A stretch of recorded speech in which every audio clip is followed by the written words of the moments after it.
Yo, what's up guys? Welcome back to another Warcraft replay here as we get loaded up on the just official Warcraft client, as this is supposed to be a Netease game, but Netease is...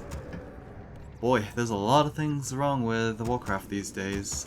Reforged, of course, but yeah, Netease, their tracker's disabled and going full screen's disabled, so like, yeah, I can't even manipulate the window size properly, and so I had to convert the replay file to just W3G, and yeah, just cast it on here. We're on classic graphics because, yeah, just observing. I did notice that the two Reforged games that I've casted on the Reforged graphics both received dislikes, and I'm assuming it's from the exact same person because analytics say it happened like within a minute of each other, so yeah. My tinfoil hat was definitely on when I was looking at analytics that day, so we'll just try it out with Classic, as we have Luna spawning in as the red undead in the top right. Gonna go for DK first here, as Luna, haven't casted before, is a fairly recent arrival to at least pro play, I guess you could say it. He hasn't really participated in any high profile tournaments, but yeah, high enough ladder to face off against Fly, I guess, who will be spawning in as the blue orc in the bottom left here. DK versus Blade Master. Seems to be pretty standard on both sides for now. Yeah, actually no, we have mass ghoul opening here, or at least just a ghoul opening for Luna, so we are going to be a bit delayed on that graveyard. DK first kind of tells me that it's not really a mass committing to ghouls. That is a really ugly Death Knight. She's wielding an axe, which is kind of cool, but yeah, this portrait is, my god. Yeah, it's very jarring to me. Yeah, I would say I prefer the reforged portrait. Obviously, it looks a lot more natural. This looks really forced, really sloppily edited from the original portrait. My god, that is so ugly. Well, at least it's impossible to see female Blight Masters, because that would be a sight, wouldn't it? Anyway, fast tick to tier 2 for Fly, as we are also fast ticking for Luna. Double camps being cleared out here for the DK. Meanwhile, the Blade Master clearing out this camp and the Berserker camp here. We have a Necropolis being placed down by Luna. Tier 2 has been started, so it's not going to be a Necropolis into Halls of the Dead. We might have towers, but like, considering you're versing an orc player who would most likely go into raiders, I'm not sure if towers are a thing for undead, especially since undead need to build Ziggurat's and then take an extra time to upgrade them into either Nerubian or spirits. So yeah, this is a bit weird. Berserker has been cleared out here for, I believe, the Death Knight, as it's gonna get ran over by the Blade Master, who is halfway to level 3. Blade Master with Circlet, Close of Haste, and +3 Strength. Meanwhile, DK with Ring Protection and Cloak of Shadows, so not exactly the glamorous items you would want from the DK, but at least the DK is not exactly dependent on items. Yeah, this Necropolis is weird. I can't really even say if it's for the supply, because he went a ghoul opening, so ghoul opening, I mean, I guess ghoul openings usually means that you have less lumber gathering rate, but like, he didn't really pull all his ghouls either, so I'm not exactly sure why the Necropolis was placed down, because this is kind of like free resources for Fly, because all he needs to do is make a couple of raiders, a couple of grunts, research, pillage, and yeah, it's free. It's free real estate basically. But who knows? Starting to mess up. Crypt Fiends here as Lich is gonna pop out. I believe Luna's gonna go to tier 3 very soon. He is lacking a little bit of gold. As you do have a Creep Jack, I believe, or not. It was a pretty early death coil regardless, as it seems like the Blademaster is gonna get a kill there, and is it gonna get more? It seems like the Taskmaster is gonna get stopped, as it seems like the Undead's just gonna focus fire on the Blademaster. Both sides taking quite a bit of damage. The Taskmaster is gonna actually swing at the Blademaster, who is just going to go into Invis after salving up. DK down to half health here. I don't know if the Blademaster wants to fight it, as that would be a waste of a salve, to be honest, as we are gonna have Dust just missing there for the Blademaster, but it doesn't matter as he did try to go for the Creep Jack on the Taskmaster. That's weird. Thought the Death Coil hit right before Invis actually occurred. But yeah, Blademaster did dodge the Death Coil with the Windwalk. I just thought that the Death Coil hit before Invis fully went into effect, but apparently the game didn't think so. Shadow Hunter comes out as second hero here. Is going to hex the DK, which is not going to mean too much, as the Blademaster did not actually go in during that hex time. Is going to eat another Death Coil, but it is level 1, so it's not exactly that that powerful just quite yet. The Frost Nova is probably something you have to look out for, but Lich is out of mana for now. Yeah, I'm still scratching my head on this Necropolis. Fortress Tech on the way, Black Citadel on the way, so Fortress Tech most likely going to be adding a couple of Berserkers, I think. I think that's how Undead Orc matchups go nowadays. But yeah, this Necropolis, I mean, unlike StarCraft where Zergs have creep, like Terran and Protoss can't actually build on creep. Here in Warcraft, the other three races can build on Blight, so it's just a really... It's one of the mysteries of the world for now, because the Necropolis so far has scouted pretty nicely. It's just, it's gonna be a very expensive Ziggurat when it goes down. Talking about going down here, the Lich actually gets killed off by the Blademaster, who the DK was separated from, unfortunately, as I have no idea why he actually split from the Lich, maybe giving full experience over to him, but like, yeah, that's exactly what happened. Lich got caught out and got killed off. Did go for a 4-man surround, but did leave that Blademaster a little bit of an opening.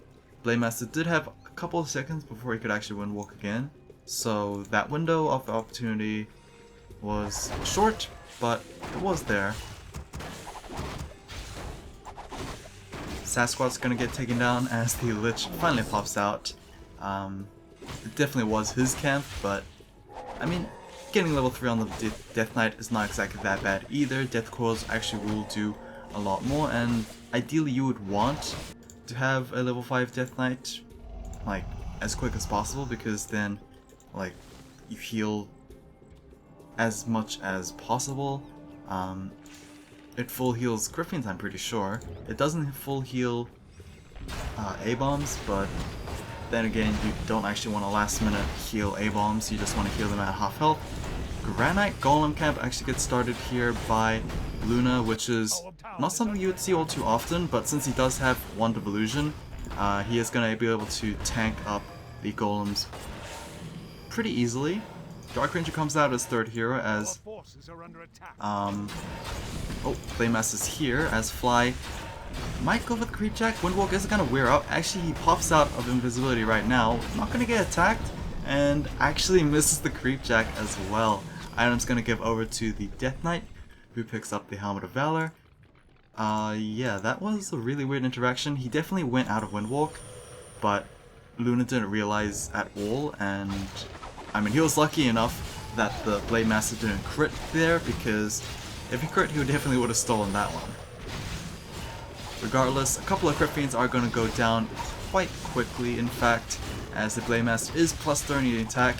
He's plus 13 without even getting the Battle Drum upgrade, or Battle Drum Aura at all. Turn Chieftain is out here for the War Stomps, is going to go for another crit fiend as he eats a Death Coil. But this crit fiend on the top right did get taken out for free. Silence has been cast on Turn Chieftain, but at this point, Turn Chieftain's kind of done his job. Nova Coil onto the Shadow Hunter here, as he is gonna heal up to full. I believe it was a Greater Healing Potion or something of those sorts. But regardless, Fly is saving a lot of his units thanks to microing. But yeah, another War Stomp goes down, is gonna hit the Lich, who is gonna get focus fired by the Blade Master. Purge procs trying to get rid of the Frost Armor, but that is just going to be for it as the TV scroll gets transferred, and we'll save the Lich at about 15 health. Crit Fiend did unburrow as well, just in time to get home. That was disastrous for Luna, I would say. He is gonna build a Temple of the Damned, just to mitigate the damage from the War Stomps. It's just that the Blade Master is kind of scary. Plus 13, I imagine he gets plus 17 with Battle Drum upgrade, or Battle Drum Aura, maybe even Battle Drum upgrade as well, as we are going to have it coming in very soon. We do have our first Troll Berserker, so yeah, this Fortress tick did lead into Berserkers. I have been noticing a lot of this kind of matchup goes into Mass Troll Berserkers here. Not entirely sure why. Obviously it heavily counters Destroyers, it's just, do they really match up well against Crypt Fiends? And yeah, I don't know, I'm very curious on that aspect. I would say maybe they're reliant on the Tauren Chieftains to go for Wall Stomps, that Troll Berserkers just take advantage of the stun very well. As we are going to have Dust into a Nova Coil on the Blade Master, is going to drop to half. As, yeah, Boots of Quathlos and the Lightning Orb, as well as the Circlet, only forms of damage increase. He still hasn't been touched by the Aura just yet, so I'm pretty sure it's 17. I completely forgot the math is on the Battle Drum upgrade. I think it's 20%, so it's probably 17.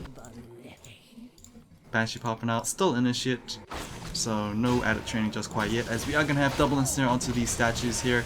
Pretty good pickup. I don't think Destroy Form is available, so they won't be able to get saved just like that. Turn Chieftain going for a possible War Stomp. Not actually, that War Stomp actually whiffed, so that was a bit bad. Turn Chieftain is going to live. No, the Crypt Fiend auto attack is... oh wow, he lives about 5 HP. That is very lucky for himself. The Undead heroes are pretty low, to be honest. The Blade Master, I have absolutely no idea. There he is, going straight after the Lich. Lich falls just before the Death Coil actually lands, so yeah, Luna needs to be a little bit more on point with his Death Coils. He's lost a couple of them now because, yeah, just not well-timed Death Coils. Armor supply 43 for Luna, 50 for Fly, so clearly Fly is ahead. And of course, being able to win multiple fights in a row would usually indicate that. Granite Golem is going to fall, and he is going to drop the Django of Endurance, so not the best item. Probably even say useless at this point, because the Turn Chieftain gives a better aura at high levels, so just gonna instantly be free gold. Expansion over here next to Fly's base, so yep, he's just gonna go into low upkeep most likely, as we are gonna have Pillage being researched. I'm not sure why Pillage wasn't researched when the free Necropolis was by our doorstep, but sure. couple of raiders, couple of grunts, berserker, and a Kodo beast. And here we go with the siege, I would say.